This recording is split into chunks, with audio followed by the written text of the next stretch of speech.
हाँ, मैम दिख रही हैं। मैम तो दिख रही हैं। नमस्कार, नमस्कार। नमस्ते मैम, नमस्ते। नमस्कार। नमस्ते। चलिए मैम जुड़ चुकी हैं। हम लोग स्टार्ट कर रहे हैं फिर। नमस्कार, dear students and faculty members. It is a great pleasure for all of us that we are having today with us Professor Priyamvada Srivastava ma'am, who is a professor of psychology at School of Studies in Psychology from Raipur University. And she is a very nice lady. I met her few years back, but कभी लगा ही नहीं कि ma'am से पहली बार मिल रहे हैं। और ma'am का जो एक्सपर्टीज़ है, वो अपने फ़ील्ड में इतना ज़्यादा है और मैम का प्रैक्टिकल एक्सपोज़र भी बहुत ज़्यादा है। अगर आप उनका सीवी देखें तो मैम ने 8 से ज़्यादा मेजर प्रोजेक्ट्स किए हुए हैं और इंटरनेशनल पब्लिकेशंस इनके इतने ही इम्प्रेसिव हैं और जितने इंटरनेशनल एंड नेशनल कॉन्फ्रेंस और सेमिनार में मैम ने अपने क्वालिटी पेपर्स को पब्लिश किया हुआ है, उसको देखते हुए मुझे लगा कि आज के रिसोर्स पर्सन के रूप में मैम से बेहतर हमारे पास कोई व्यक्ति नहीं हो सकता है। और मैम ने बहुत ही काइंडली आज हमारे इनविटेशन को एक्सेप्ट किया है। तो मैम मैं अपने आपके ऑडियंस के बारे में भी आपको बताना चाहूँगी। ये हमारे प्री पीएचडी कोर्स वर्क के स्टूडेंट्स हैं और इनका कोर्स वर्क का ये आखिरी महीना चल रहा है। तो बहुत सारे टॉपिक्स इनके साथ डिस्कस हो चुके हैं, लेकिन जब अपने ही फील्ड के रिनाउंड साइकोलॉजिस्ट और प्रोफेसर्स से उन्हीं टॉपिक्स का रिवीजन हो जाता है, तो वो उनके लिए एक लाइफ लॉन्ग मेमोरेबल एक्सपीरियंस हो जाता है। तो इससे पहले कि मैं आपके और बीच में आऊँ, मैं प्रियंवदा मैम का बहुत-बहुत स्वागत करती हूँ। आई from on behalf of the Department of Psychology, all the faculty members and all the students, I ma'am most welcome you to this session and thank you very much for giving your valuable time because as we all know that the teachers and students all are engrossed in academic activities, but the time is most valuable for everyone because the time is most valuable resource. तो ma'am ने आज अपना ये जो resource आपके साथ share किया है, तो मैम की सभी बातों को आप सभी स्टूडेंट्स ध्यान से सुनेंगे। साथ में आपके जो क्वेरीज होंगे प्लीज़ आप उसे नोट डाउन कर लीजिएगा। मैम की स्पीच के बाद अगर आपके मन में कोई प्रश्न हो, कोई क्वेरी हो, तो आप उसे लास्ट में पूछ सकते हैं। So ma'am, the forum is open for you and please proceed. नमस्कार आप सभी को। मैं धन्यवाद देती हूँ मैडम सिंह का, जिन्होंने मुझे इनवाइट किया अपने कुछ बातों को शेयर करने के लिए। और मैं समझ सकती हूँ कि एज स्टूडेंट्स आपके लिए रिसर्च कितना महत्वपूर्ण है। और मैं अपने यहाँ भी बच्चों को कहती हूँ कि रिसर्च के बारे में यदि आप पीएचडी करने के लिए अग्रसर हो रहे हैं तो आपको बेसिक कॉन्सेप्ट्स का ज्ञान होना बहुत ज़्यादा ज़रूरी है। रिसर्च क्या है, मैं सोचती हूँ कि आप लोगों को बहुत स्पष्ट होगा। रिसर्च की प्रक्रिया क्या है, वो भी आप लोगों को काफ़ी कुछ स्पष्ट होगा।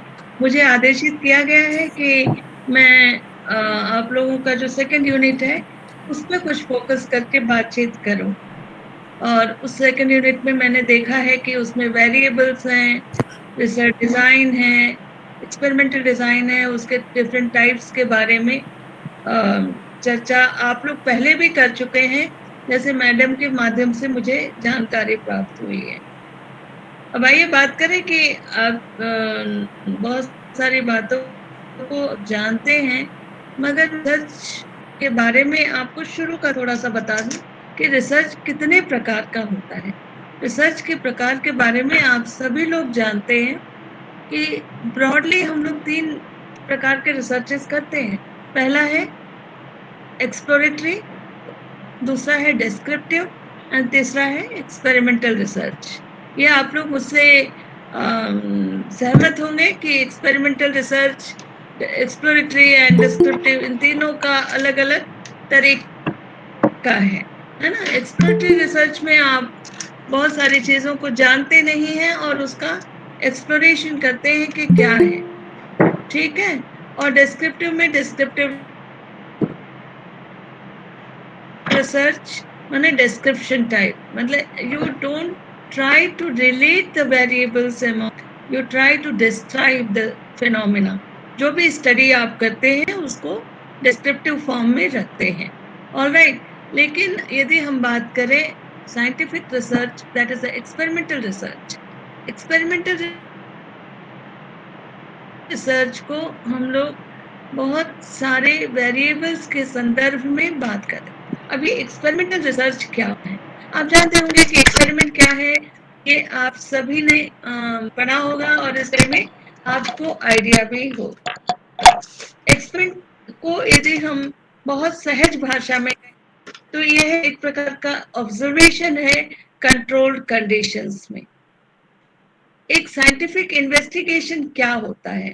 Scientific investigation empirical systematic controlled observation कहलाता है, ऑलराइट। तो हमारे रिसर्च की ऑथेंटिसिटी एक का मुख्य आधार साइंटिफिक इन्वेस्टिगेशन होता है। अब एक्सपेरिमेंट की विशेषताएं क्या है? हम लोग एक्सपेरिमेंट के बारे में हम लोग क्या कह सकते हैं कि इसकी क्या विशेषताएं हो सकती हैं? तो ये ऑब्जेक्टिव इन नेचर होता है, इसमें वेरिफाइबिलिटी हम लोग देखते हैं, डेफिनेटनेस देखते हैं, प्रिडिक्टेबिलिटी देखते हैं, right. So there are 4 to 5 characteristics of experiment. आप एक्सपेरिमेंट जब करने जाते हैं तो आप बहुत सारी बातों का ध्यान रखते हैं कि आप का जो एक्सपेरिमेंट है वह किन्हीं प्रिंसिपल्स को ध्यान में रखना चाहिए उसमें, जैसे मैक्स कॉन मेन प्रिंसिपल है, maximization, control and minimization of error, maximization of systematic variance, control of extraneous variable and minimization of error. This is the max con min principle, है ना। तो max con min principle हम लोग को ध्यान में रखना आवश्यक है। बट एक्सपेरिमेंट जब हम लोग करते हैं तो हमें ये ध्यान में रखना होता है कि हम कोई भी इन्वेस्टिगेशन कर रहे हैं तो उसको हम लोग एक उसको करें। तो हम ये जानना चाहेंगे कि एक्सपेरिमेंट्स कितने होते हैं। आपको पता है एक्सपेरिमेंट्स कितने प्रकार के होते हैं? There are broadly 3 types of experiment we can consider. They are true experiments, true experiments, quasi experiments and pre experiment भी कह सकते हैं, ठीक है ना। अब ये ट्रू एक्सपेरिमेंट क्या होता है? ट्रू एक्सपेरिमेंट का तात्पर्य यह है कि आप कंट्रोल्ड कंडीशन में आप वेरिएबल्स के बीच में कॉज एंड इफेक्ट रिलेशनशिप ज्ञात करते हैं। Cause and effect relationship, cause and effect relationship से क्या तात्पर्य है आपका? Cause and effect relationship, that means certain conditions are affecting the phenomena. आपने इस संदर्भ में यदि हमें बात करनी है तो वेरिएबल्स के संदर्भ में बात करनी होगी, ऑलराइट। तो ट्रू एक्सपेरिमेंट वह एक्सपेरिमेंट होता है जिसमें रिसर्चर भी कुछ इंडिपेंडेंट होता है। बच्चों ऐसा है कि आइदर, एक मिनट मैं आपको बात कर रही हूँ, या तो आप वीडियो में सीधे देखिए और नहीं तो फिर वीडियो को बंद कर दीजिए क्योंकि इससे डिस्टर्ब होता है, ऑलराइट। नहीं, मैं इसलिए कह रही हूँ ना कि आप लोग की मूवमेंट इतनी ज्यादा हो रही है तो मुझे कुछ मतलब डिस्ट्रैक्शन सा फील हो रहा है। तो kindly close your video. Are you getting me? तो ट्रू एक्सपेरिमेंट से तात्पर्य ये है कि आप दो चरों के बीच में कॉज एंड इफेक्ट रिलेशनशिप को ज्ञात करते हैं। क्वाजी एक्सपेरिमेंटल रिसर्च क्या होता है? क्वाजी एक्सपेरिमेंटल रिसर्च वह रिसर्च होता है जिसमें हम लोग बात करते हैं कि रिसर्चर इंडिपेंडेंट नहीं होता है वेरिएबल्स के सिलेक्शन के संदर्भ में, is not independent in selecting the independent variables, right, randomly, randomisation. आपको मालूम है आपको कि एक्सपेरिमेंट्स में जब हम वेरिएबल्स का सिलेक्शन करते हैं तो हम 3 बातों का ध्यान रखते हैं एक्सपेरिमेंट्स को कंडक्ट करने के दौरान। पहला है रैंडमाइजेशन, दूसरा है आपका कंट्रोल और वेरिफिकेशन। आपका जो एक्सपेरिमेंट है बहुत ज्यादा साइंटिफिक हो जाता है जब आप इन 3 प्रक्रियाओं का ध्यान रखते हैं। मेरी बात को आप लोग समझ पा रहे हैं? यदि कहीं डाउट हो तो आप पूछ सकते हैं। वाजी मैं आप लोगों को इसलिए am I audible? Yes, ma'am. Yes, ma'am. Clarity है ना? Yes, सुनाई ma'am. पड़ रहा है और Yes, ma'am. सब ठीक है, ठीक है, थैंक यू। तो क्वाजी एक्सपेरिमेंटल रिसर्च होता है, वह भी एक प्रकार का एक्सपेरिमेंट होता है। ट्रू एक्सपेरिमेंट से थोड़ा अलग होता है। ट्रू एक्सपेरिमेंट में रिसर्चर इंडिपेंडेंट होता है वेरिएबल्स को मैनिपुलेट करने के लिए, सिलेक्ट करने के लिए रैंडमली। क्वाजी एक्सपेरिमेंट उससे थोड़ा डिफर करता है, उसमें researcher is not very much independent to select the variables.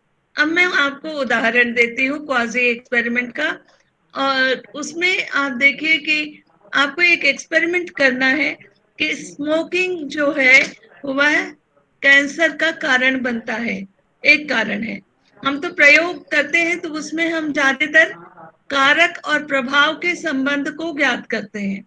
आप लोगों को इसका पता है। तो इस कारक और संबंध के प्रभाव में यदि मैं एक उदाहरण देती हूँ कि स्मोकिंग एक कारण है कैंसर होने में या किसी और रोग के होने में।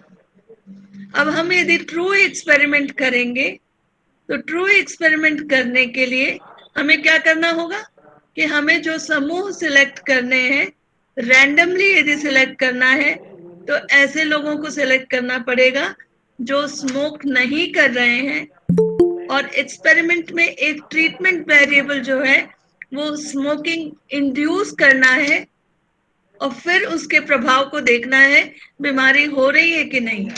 एक्सपेरिमेंट करने के दौरान ऐसा संभव है नहीं, है क्या, कि हम 2 समूह ऐसे लें जो स्मोकिंग नहीं करता है और एक समूह को हम स्मोकिंग करवाएं और फिर रिजल्ट देखें।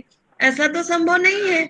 लेकिन क्वाजी एक्सपेरिमेंटल रिसर्च में रिसर्चर क्या करता है, एक समूह ऐसा लेता है जो स्मोकिंग नहीं करता है और दूसरा समूह ऐसा लेता है जो स्मोकिंग करता है, और फिर उसकी बीमारियों के बारे में अध्ययन करता है, और निष्कर्ष में ये आता है कि भाई स्मोकिंग ग्रुप में ये प्रॉब्लम्स है, इसलिए हम ये कह सकते हैं कि स्मोकिंग का प्रभाव इन प्रॉब्लम्स में दिखाई देता है। Quasi experimental research, alright.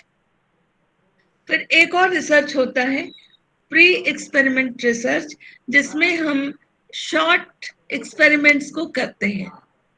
Alright, तो ये 3 प्रकार के प्रमुख एक्सपेरिमेंटल रिसर्च की बात कर रहे हैं। एक और एक्सपेरिमेंटल रिसर्च, यदि हम एक्सपेरिमेंटल रिसर्च को और क्लासिफाई करें तो 2 ब्रॉड कैटेगरीज में क्लासिफाई कर सकते हैं। एक लैब एक्सपेरिमेंट है और दूसरा फील्ड एक्सपेरिमेंट है।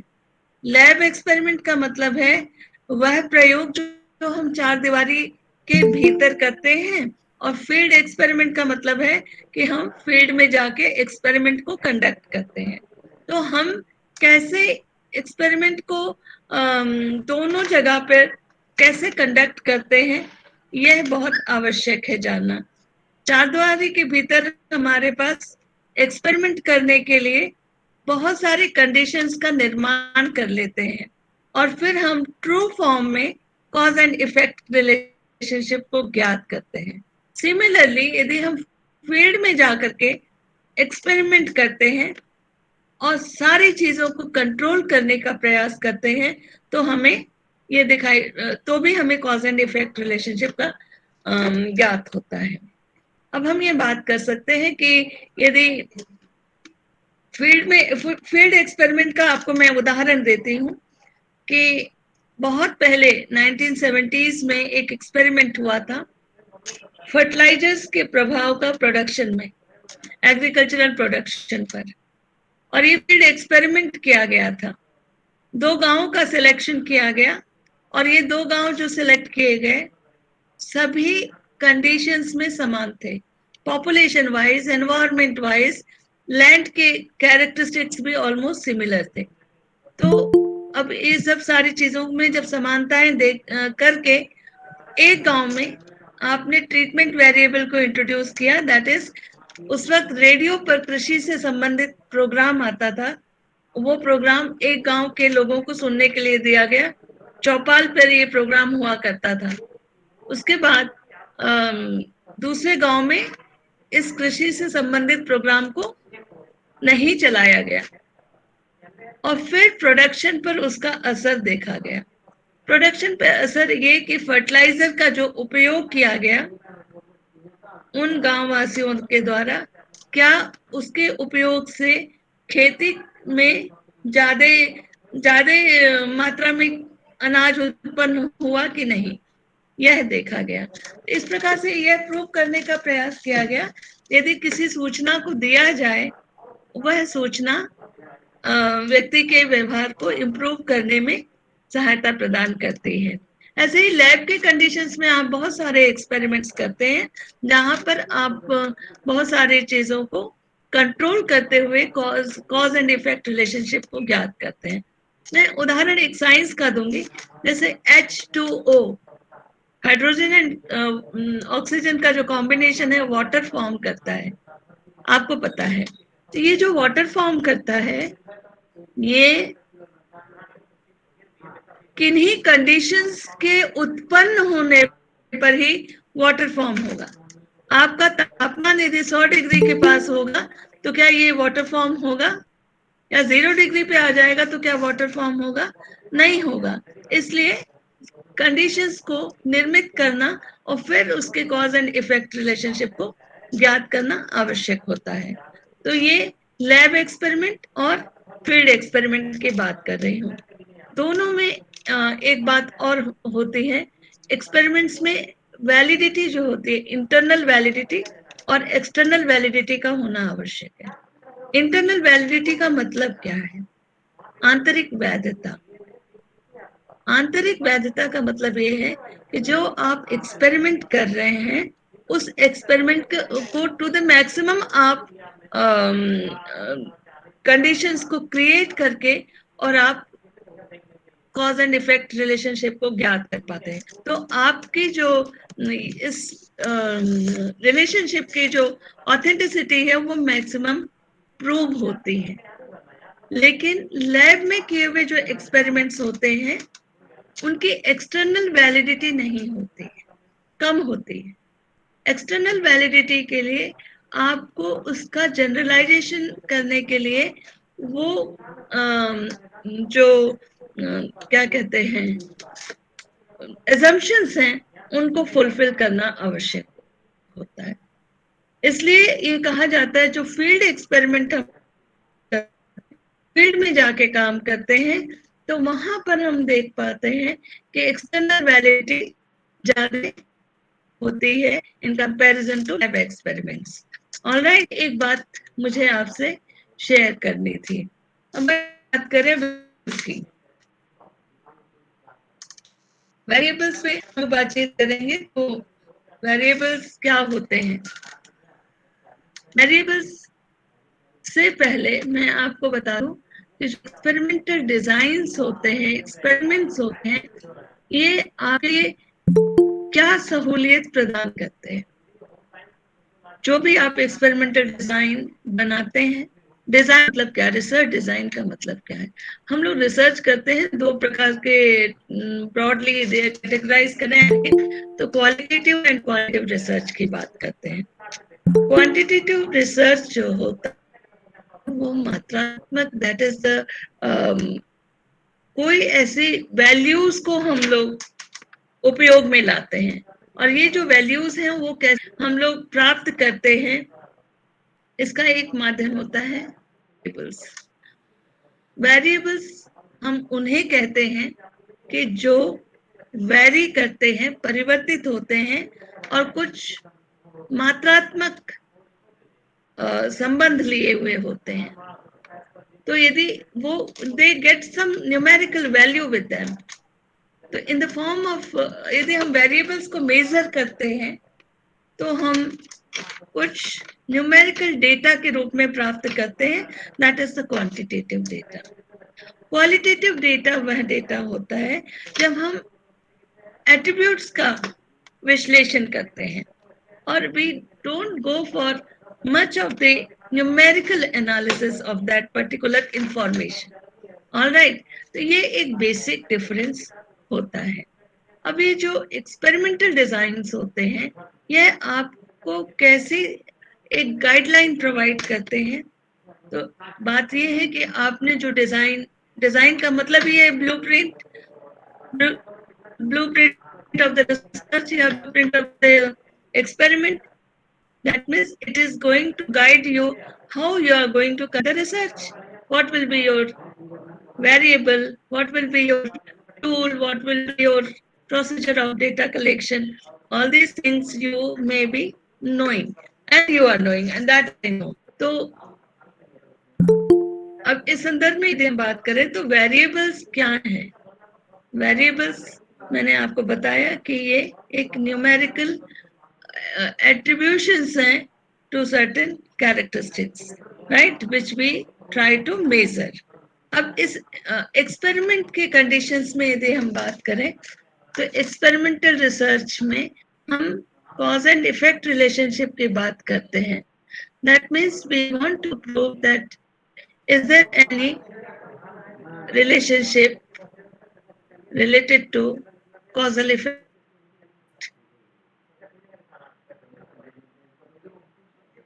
आप उदाहरण के लिए बातचीत करें कि reading ability is the function of intensity of light, पठन योग्यता प्रकाश की तीव्रता पर आधारित होती है, यदि हम ये बात प्रूव करना चाहते हैं। मतलब दूसरे शब्दों में ऐसे कहें कि प्रकाश की तीव्रता का प्रभाव आपके पठन योग्यता पर पड़ता है ना। तो हम यहाँ पे क्या देख रहे हैं कि प्रकाश की तीव्रता एक कारण है आपकी पठन योग्यता के में वेरिएशन लाने का। अब जो प्राप्तांक हमको प्राप्त होंगे उनका विश्लेषण करें और उनके आधार पर किन्हीं निष्कर्षों पर हम लोग पहुंचते हैं। ठीक है, तो वेरिएबल्स कई प्रकार के होते हैं। मुख्य रूप से जब हम बात करते हैं तो वेरिएबल्स वेरिएबल होता है, एक्सट्रेनियस वेरिएबल होता है। ये तीन ब्रॉड प्रकार ब्रॉडली हम लोग करते हैं। लेकिन उसके साथ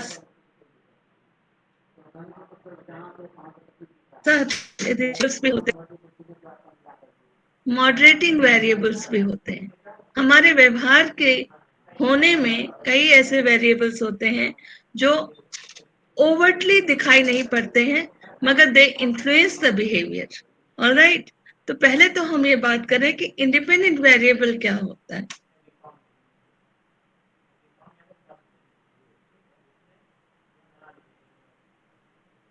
जैसा है जो प्रभावित करता है डिपेंडेंट वेरिएबल को। कारक वेरिएबल है, कारक चर है वो इंडिपेंडेंट वेरिएबल। अब ये इंडिपेंडेंट वेरिएबल के प्रकार कितने होते हैं? तो ब्रॉडली हम दो प्रकारों में उनको डिवाइड कर सकते हैं। पहला है स्टिमुलस वेरिएबल को रिसर्चर अपने तरीके से मैनिपुलेट कर सकता है। ऑलराइट, जबकि ऑर्गेनिज्मिक प्राणीगत चर जो होता है वो प्राणीगत चर को सिलेक्ट करना पड़ता है ना। इंडिपेंडेंट वेरिएबल के रूप में यदि हम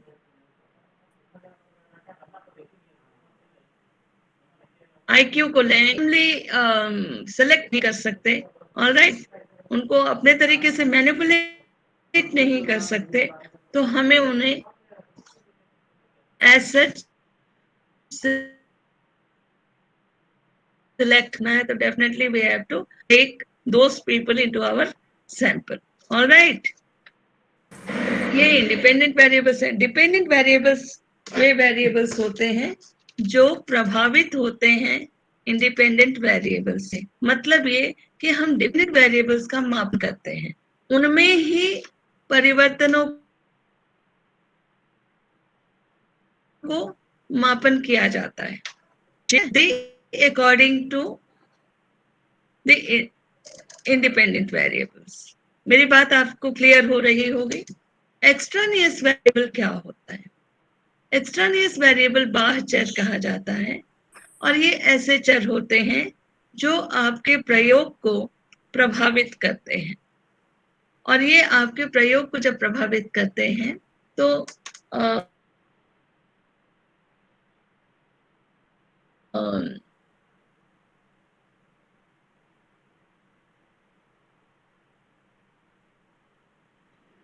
ये आप मतलब they are not controlled by the research, चीजों को कंट्रोल कर different techniques.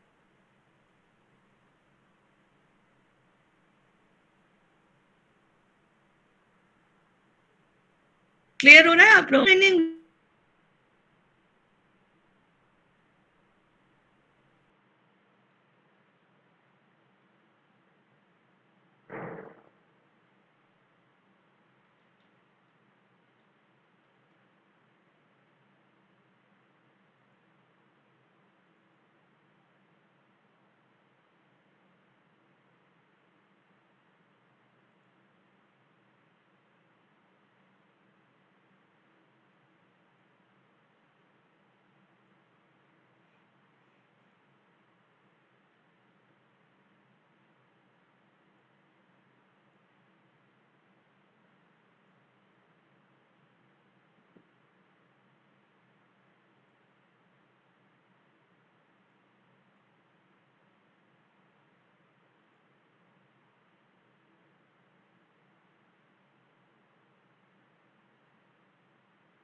We try to measure our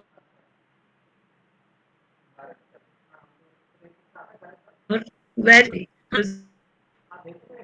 उनका हमको विश्लेषण करना है, तो हमें क्या करना होगा कि नॉन पैरामीट्रिक स्टैटिस्टिक्स लगाना होगा। एक्सपेरिमेंटल डिजाइन्स हमें गाइडलाइंस प्रोवाइड करते हैं कि हमें रिसर्च एक्सपेरिमेंट क्या करना है, कैसे करना है, और हम क्या विश्लेषण लगाएंगे। समझ पा रहे हैं आप लोग इस चीज को?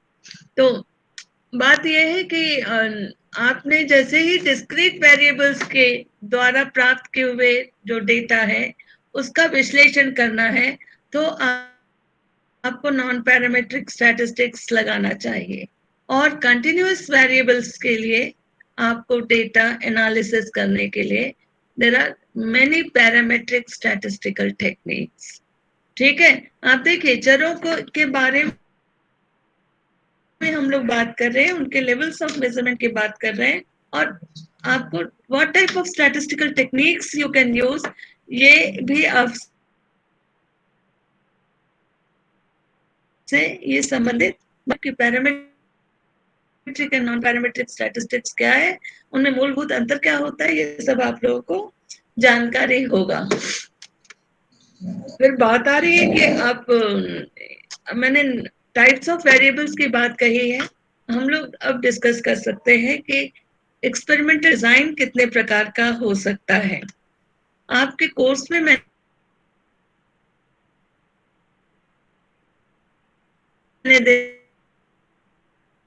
देखा है कि एक्सपेरिमेंट क्या है, इसका महत्व क्या है, ज्यादा जरूरी है।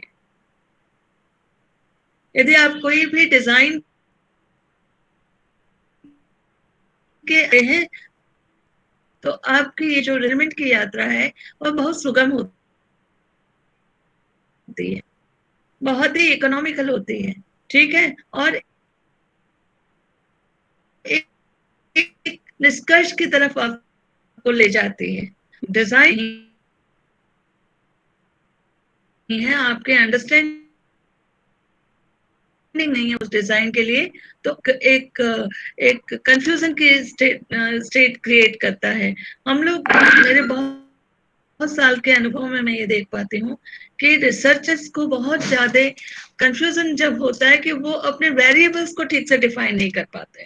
वेरिएबल्स के संदर्भ में आपको एक बहुत ही स्पष्ट अंडरस्टैंडिंग होनी चाहिए कि आप क्या कर रहे हैं और आपका मूलभूत जो फिनोमेना स्टडी कर रहे हैं वो क्या है। तो यूजुअली हम देख पाते हैं कि वो डिपेंडेंट वेरिएबल्स जो होते हैं ना, उनको हम लोग अपने मेजर फिनोमेना का एस्पेक्ट मानते हैं। ठीक है ना, तो आप उसी के ऊपर फोकस करते हैं, उसी का मापन करते हैं, और उसी के बारे में आप निष्कर्षों को बताते हैं। ठीक है, तो एक्सपेरिमेंटल रिसर्च डिजाइन में हम लोग बातचीत करेंगे कि कितने प्रकार के रिसर्च डिजाइन हो सकते हैं। So we can talk about pre-test and post-test only design. There are formal and informal research experimental designs. आपको पता होगा ये क्यों मैं कह रही हूँ इनफॉर्मल एक्सपेरिमेंटल रिसर्च डिजाइन में बात क्यों कर रही हूँ। मैंने आपको बताया था कि एक्सपेरिमेंट्स में बहुत ज्यादा महत्वपूर्ण होता है कि आप 3 बातों का ध्यान रखें, रैंडमाइजेशन, कंट्रोल एंड रेप्लिकेशन। ठीक है ना, तो रैंडमाइजेशन का अर्थ क्या है? रैंडमाइजेशन का अर्थ ये होता है कि आप बिना किसी बायसनेस के आप अपने ग्रुप्स का सिलेक्शन करें और आप ट्रीटमेंट वेरिएबल्स को वहां पर इंट्रोड्यूस करें। कंट्रोल का मतलब ये है कि आपने बहुत ही अधिक चीजों को सही ढंग से नियंत्रित किया है, जो कि आपके डिपेंडेंट वेरिएबल के अलावा और ना डाल सके डिपेंडेंट वेरिएबल। ठीक है ना। तीसरी बात ये है कि आप जब कभी भी कोई एक्सपेरिमेंट करते हैं, मैं तो अभी साइकोलॉजी का भी एक्सपेरिमेंट लें तो बहुत सारे ऐसे एक्सपेरिमेंट्स हैं दोहराते हैं, जैसे कि आप ले लीजिए कि नॉलेज ऑफ रिजल्ट की बात ले लें, या देयर आर मेनी लर्निंग, उसको बार बार हम लोग प्रूव करते हैं कि हाँ भाई ये चीजें हुई हैं, but in accordance to their experimental methods they had utilized। ठीक है। अब साइकोलॉजी से परे हट के यदि एग्जाम्पल लें तो किसी ने तो H2O के कॉम्बिनेशन से वाटर की फॉर्मेशन की बात की होगी, है ना। तो ये जो वाटर का फॉर्मेशन है उसके लिए उन्होंने कहा कि यदि ये कंडीशंस को हम लोग फॉलो करते हैं तो definitely we are going to get water. ठीक है। And it has been proved many times. Replication of those experiments takes place, उसकी पुनरावृत्ति हम लोग करते हैं और वैलिडेट करते हैं कि ये जो कहा गया है वह प्रूफ हो रहा है कि नहीं हो रहा है। ठीक है। So randomisation, control and replication is main characteristics of an experiment, good experiment. अब एक्सपेरिमेंट में दूसरा महत्वपूर्ण पहलू ये है कि आप इंडिपेंडेंट वेरिएबल, जिसे हम ट्रीटमेंट वेरिएबल भी कहते हैं, उसको मैनिपुलेट करते हैं to the maximum. Maximization of systematic variance ये कहलाता है कि आपका ये जो चर है यह वास्तविक रूप से प्रभावित कर रहा है कि नहीं, उसको देखने के लिए हम उसको मैक्सिमम लेवल तक मैनिपुलेट करते हैं और फिर उसके प्रभाव को देखते हैं। ठीक है। और तीसरी बात है कि कंट्रोल। कंट्रोल मतलब ये है कि आप जब भी एक्सपेरिमेंट को डिजाइन करते हैं वो एक्सपेरिमेंट एक साइंटिफिक विगर लिए हुए होना चाहिए। दैट मीन्स ऐसी सारी बातों को हमें नियंत्रित करना है जो चाहे और अनचाहे रूप में प्रभावित करती हैं आपके रिजल्ट्स को। अब उदाहरण के तौर पर आप सोचिए कि यदि आप प्रैक्टिस का प्रभाव लर्निंग पे देखना चाहते हैं तो आपको उसके लिए एक एक्सपेरिमेंटल सिचुएशन क्रिएट करनी है। ठीक है। और किन्हीं चरों को कंट्रोल करना है। जैसे आपका नॉइज है, आप मान लीजिए बच्चों को बाहर बिठा करके कहते हैं प्रैक्टिस करो, और किन्हीं बच्चों को आप लैब में बुला करके प्रैक्टिस करवाते हैं और रिजल्ट देख पाते हैं, तो आप ये कह सकते हैं कि भाई जो बाहर के बच्चों के परफॉर्मेंस है वह it may be having influence of some other variables also। ठीक है ना। so these extraneous variables must be controlled। अब रैंडमाइजेशन, अब मैं आपको बात करूं कि मैनिपुलेशन ऑफ द वेरिएबल्स कैसे करते हैं। उसका तरीका होता है कि जो भी ट्रीटमेंट वेरिएबल है उसको हम लोग रैंडमली प्रेजेंट करते हैं। ठीक है। और उसकी वेरिएशन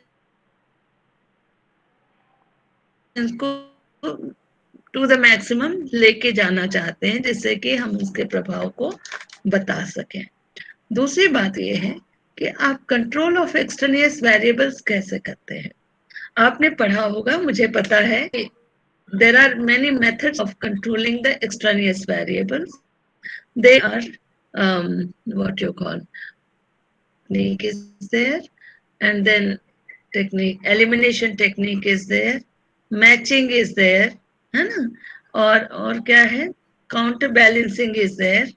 ठीक है। तो ये सारी चीजें, these are some major techniques which are being used by the researchers. ठीक। अब रैंडमाइजेशन टेक्निक से क्या तात्पर्य है, बहुत मेथड है, it's a method, it has got various techniques like what you call lottery system के आधार पर आप सेलेक्ट करते हैं इसका मतलब ये है कि प्रोबेबिलिटी के आधार पर there is a chance of getting selected, है ना।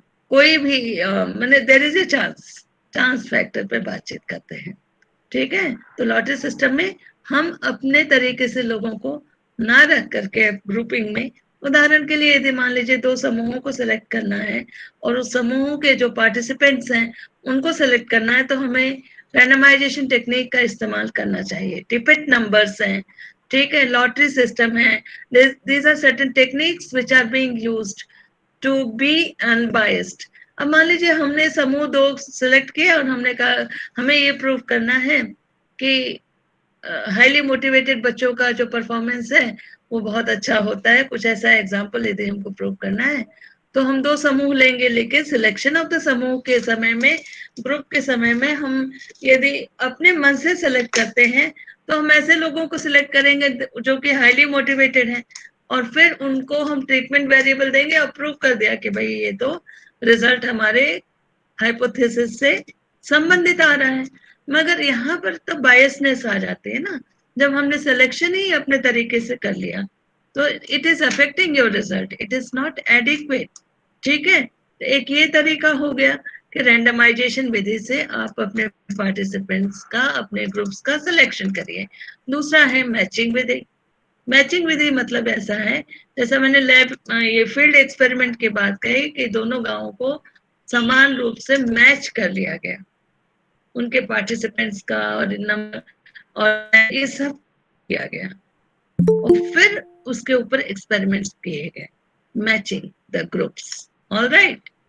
कई बार ऐसा होता है कि कुछ ऐसे वेरिएबल्स होते हैं जिनको हमें कंट्रोल हम नहीं कर पाते हैं, तो ऐसी स्थिति में हम उनको एलिमिनेट कर देते हैं कि भाई इस एज ग्रुप के लोग हमारे समूह में नहीं रहेंगे, ठीक है, उनको एलिमिनेशन दोज थिंग्स। तीसरा ये है कि काउंटर बैलेंसिंग की बात करते हैं।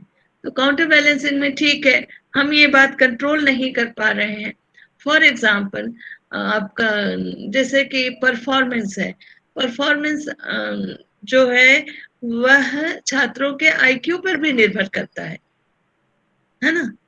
तो हम लोग क्या करते हैं कि उसको हम लोग सम्मिलित कर लेते हैं अपने स्टडी में, और फिर जब हम इंडिपेंडेंट वेरिएबल के प्रभाव को जानना चाहते हैं, तो एक्सक्लूसिवली जब जानना चाहते हैं तो हमें उस वेरिएबल को, ठीक है, उसको हम लोगों को कंट्रोल करना पड़ेगा। तो हम एक स्टैटिस्टिकल कंट्रोल अपनाते हैं, and that statistical control is done by ANCOVA। ANCOVA जानते हैं ना, एनालिसिस ऑफ कोवेरिएंस, ठीक है। इंटरवेंशंस भी जब हम लोग देते हैं, उन इंटरवेंशंस के दौरान हम ये देखते हैं कि भाई हमारे पास जो समूह है, एक समूह को हम दे रहे हैं इंटरवेंशन, दूसरे को नहीं दे रहे हैं, तो ऐसी स्थिति में हम जब उसके प्रभाव को देखना चाहते हैं तो हमें कई कंडीशंस को कंट्रोल करना पड़ता है, जिसे हम स्टैटिस्टिकल कंट्रोल के थ्रू करते हैं, और usually we make use of analysis of covariance. Alright. तो अब यहाँ पे मैंने आपको बात कही कि जब हम एक्सपेरिमेंटल डिजाइन की बात करते हैं तो एक्सपेरिमेंटल डिजाइन जो है इन सारी विविधताओं को ध्यान में रखें, है ना, कि भाई रैंडमाइजेशन भी हो, कंट्रोल भी हो, और आपका क्या कहते हैं उसको, रिप्लिकेशन के भी चांसेस हो। लेकिन हम बात ये करें कि जो एक्सपेरिमेंटल डिजाइन इन बातों का ध्यान नहीं रखते, कंट्रोल हो या रैंडमाइजेशन हो, तो उन्हें हम इनफॉर्मल डिजाइन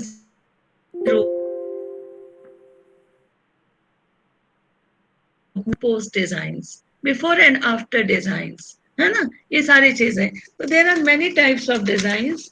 उसमें हम ये देख पाते हैं कि pre test post test only design भी एक है, जिसमें हम रैंडम असाइनमेंट तो करते हैं मगर कंट्रोल, फिर उसके बाद ट्रीटमेंट वेरिएबल को इंट्रोड्यूस करते हैं, फिर पोस्ट टेस्ट में चले जाते हैं। इसी प्रकार से दूसरा एक और आपने नाम सुना होगा सोलोमन 4 ग्रुप डिजाइन भी नाम सुना होगा, जिसमें हम लोग क्या करते हैं कि 4 ग्रुप लेते हैं, 4 ग्रुप्स में 2 ग्रुप एक्सपेरिमेंटल रखते हैं, 2 ग्रुप कंट्रोल रखते हैं, और 2 ग्रुप जो एक्सपेरिमेंटल है उसमें से एक एक्सपेरिमेंटल ग्रुप को प्री टेस्ट देते हैं, दूसरे को नहीं देते हैं। इस प्रकार से हम लोग इस एक्सपेरिमेंट को एक वैलिडेशन प्राप्त देते हैं कि हम यदि कोई ट्रीटमेंट वेरिएबल को मैनिपुलेट कर रहे हैं तो उसका प्रभाव कहाँ तक होगा, ये देखने का प्रयास करते हैं। तो ये in nutshell we can say that it is cause and effect relationship which we want to find out. एक और एक्सपेरिमेंटल डिजाइन जो आगे जिसमें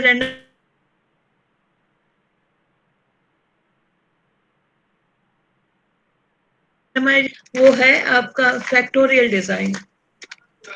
फैक्टोरियल डिजाइन्स में है वह फैक्टर्स इंडिपेंडेंट वेरिएबल्स के 2 या 2 में लाता है। अब ये जो फैक्टोरियल डिजाइन होते हैं वो कौन से होते हैं? नहीं, फैक्टोरियल डिजाइन सिंगल फैक्टर हो, फैक्टर एक्सपेरिमेंटल डिजाइन हो गया, एक्सपेरिमेंटल डिजाइन हो गया, रिपीटेड मेजर्स आर देयर, है ना, repeated measures with one factor. तो there are many types of factorial designs. जब 2 या 2 से अधिक इंडिपेंडेंट वेरिएबल्स होते हैं जिनका प्रभाव हम डिपेंडेंट वेरिएबल्स पर देखना चाहते हैं, तो वो डिजाइन्स जो है वो फैक्टोरियल डिजाइन्स कहलाती हैं। ऑलराइट, और फिर उसके बाद आप देखिए कि जब सिंगल फैक्टर एक्सपेरिमेंटल डिजाइन की बात करते हैं, मैं उसका उदाहरण देती हूँ, आपको शायद स्पष्ट होगा। और मैं समझ रही हूँ कि टाइम आप लोगों के मतलब आई शुड स्टॉप हियर और व्हाट कि 10 मिनट्स आपके साथ मैं इंटरेक्ट कर लूं। ऑलराइट, तो सिंगल फैक्टर इज एक independent variable, 2 factor means 2 independent variables with levels p into q। आप लोगों को ये सारी चीजें पता है, खाली आपके रिकॉल कर लीजिए और रिकलेक्ट कर लीजिए through what ever I am speaking about. और एक करते हैं कुछ क्रॉसओवर डिजाइन के बारे में भी आपने जाना होगा। तो लैटिन स्क्वायर डिजाइन थोड़ा सा कॉम्प्लिकेटेड है, तो वो उसके ऊपर मैंने फोकस नहीं किया है। यूजुअली सोशल साइंस के रिसर्च में और बिहेवियरल साइंस के रिसर्च में हम लोग ज्यादातर फैक्टोरियल डिजाइन्स का उपयोग करते हैं या कोरिलेशन डिजाइन्स का उपयोग करते हैं। और आजकल के संदर्भ में हम लोग देख पा रहे हैं कि बहुत सारे जो स्टडीज हैं वो कोरिलेशनल एस्पेक्ट को लेकर के आगे चल रही हैं, है ना, जिसमें रिग्रेशन एनालिसिस और ये सब सारी चीजों पर चर्चा करते हैं। तो अब आप लोगों को जो कुछ पूछना हो तो I am here to talk to you just for 10 minutes, है ना, ठीक है। मैडम क्या कहती हैं आप? हाँ मैम, बिल्कुल। सभी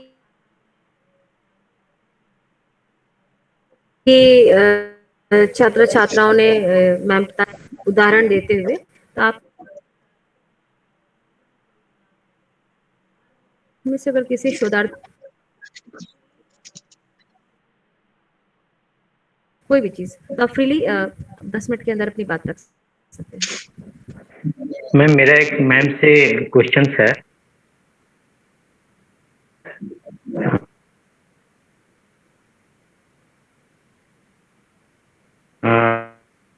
हाँ राकेश, बोलो बेटा। वैसे नमस्ते मैम। मैम आपसे मैं करना होगा तो मैं कैसे करूँगा ma'am? Confounding variables are not very much visible to the researcher, है ना, but they indirectly affect the your research, your experiments. So how to identify? Suppose आपके environmental conditions में कई ऐसे factors होते हैं जो at the time of planning of the research or at the time of the planning of experiment, you don't consider those things, but they indirectly affect your experiment. So during the experiment, the researcher has to again consider those variables and then control those things. जैसे temperature हो गया, जैसे आपका बहुत सारे ऐसे variables हैं which directly are not observable, but you need to have a glance on that those things. तो वो आपको ये कंट्रोल करना पड़ेगा. अब कंट्रोल वो आप स्टैटिस्टिकल वे में भी कंट्रोल कर सकते हैं. How much your students are motivated to work on.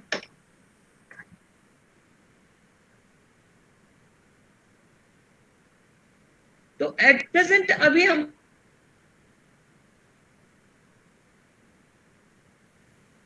पता नहीं होता है, ठीक, वो रिसर्चर के ऊपर डिपेंड करता है.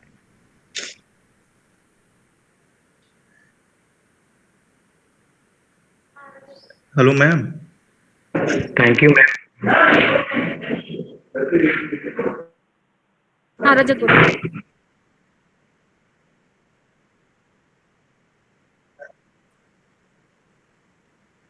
Yes.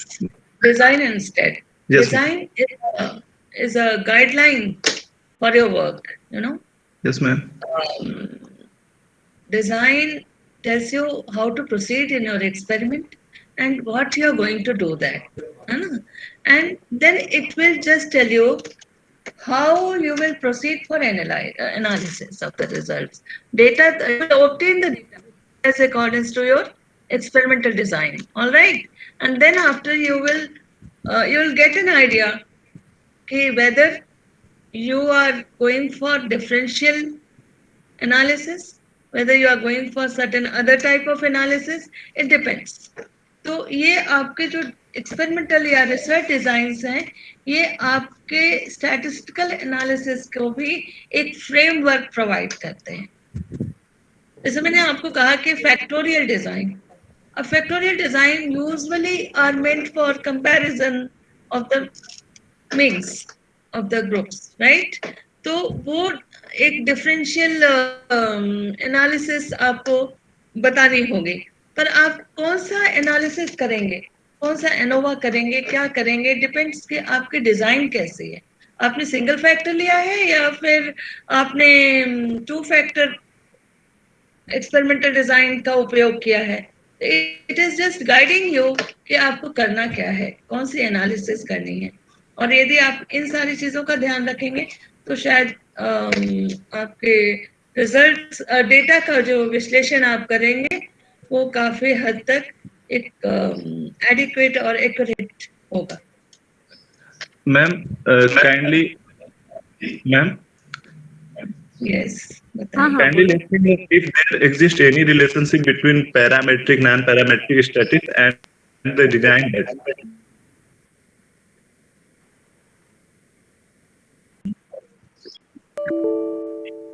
Okay, parametric and non-parametric statistics. Yes, ma'am. If there is a relationship between the parametric and non-parametric statistics and the design that we use. It depends कि